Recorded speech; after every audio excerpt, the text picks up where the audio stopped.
ابراہیم accord کے بارے میں ہماری بطور مسلم ممالک جذباتی اور غیر جذباتی اپروچ کیسی ہونی چاہیے؟ عمران بشیر صاحب کا سوال۔ جذباتی اپروچ کا تو میں ماہر نہیں ہوں، غیر جذباتی بتا سکتا ہوں۔ دیکھیے، جو سیاسی معاملات ہیں ان میں ہمیشہ حالات دیکھے جاتے ہیں، اور جب حالات کے لحاظ سے آپ کو کوئی فیصلہ کرنا ہوتا ہے، ظاہر ہے اس میں کچھ چیزیں تو وہ ہیں جو ہمارے دین میں فرض کر دی گئی ہیں، لازم کر دی گئی ہیں، حرام قرار دی گئی ہیں، ان کے اصول بالکل الگ ہیں۔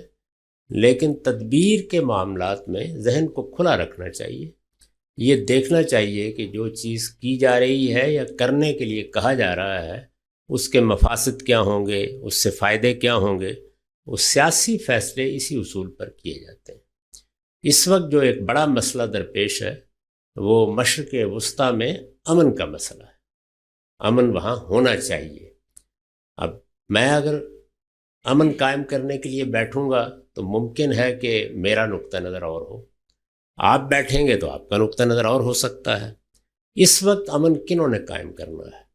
وہ دنیا کی بڑی طاقتوں نے قائم کرنا ہے۔ اللہ تعالیٰ کا بنایا ہوا قانون یہی ہے، یعنی جب لوگ دست و گریباں ہو جاتے ہیں یا وہ ایک دوسرے کی عزت، آبرو، جان مال پر حملہ آور ہو جاتے ہیں تو پھر امن کون قائم کرتا ہے؟ ظاہر ہے ریاست قائم کرتی ہے، پولیس قائم کرتی ہے۔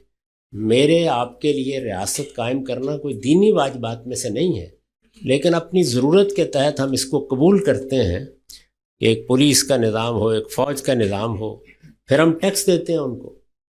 یہ کس لیے ہے؟ اس لیے کہ انسان اپنے حدود سے تجاوز کر کے دوسروں کے لیے خطرہ بن جاتا ہے۔ چنانچہ کوئی نظم ایسا ہونا چاہیے جو اسے اپنے قاعدے میں رکھے۔ یہ ملکوں کی حد تک، ریاستوں کی حد تک ایسے ہی ہے۔ اس وقت دنیا میں 200 سے زیادہ ریاستیں اسی مقصد سے قائم کی گئی ہیں، یعنی وہ کوئی بڑی پاکیزہ نہیں ہے، ایسے ہی ہے، ایک مقصد ہے، ضرورت ہے، پوری کی جاتی ہے۔ یہی معاملہ دنیا پر بھی ہوتا ہے، عالمی سطح پر بھی یہی ہے۔ دنیا میں 5 بڑی طاقتیں ہیں، ان 5 بڑی طاقتوں نے 2 جنگیں عظیم جیتی ہیں۔ ان کو جیتنے کے بعد گویا وہ عالمی فاتح کی حیثیت سے دنیا میں بیٹھے ہوئے تھے۔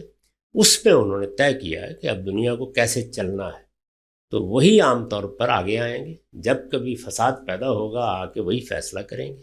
وہ فیصلہ اچھا بھی ہو سکتا ہے، برا بھی ہو سکتا ہے، تو اس کو آپ کو مسالے کے لحاظ سے دیکھنا ہوتا ہے، یعنی اپنی مصلحتوں کے لحاظ سے کہ یہ ہمارے لیے اس وقت بہتر ہے یا نہیں ہے۔ تو ابراہیم اکارڈ ہو، اس وقت جو صلح ہو رہی ہے وہ ہو، آگے جو تجویزیں ہو سکتی ہیں ان کو بالکل اس سیاسی نقطہ نظر سے دیکھنا چاہیے۔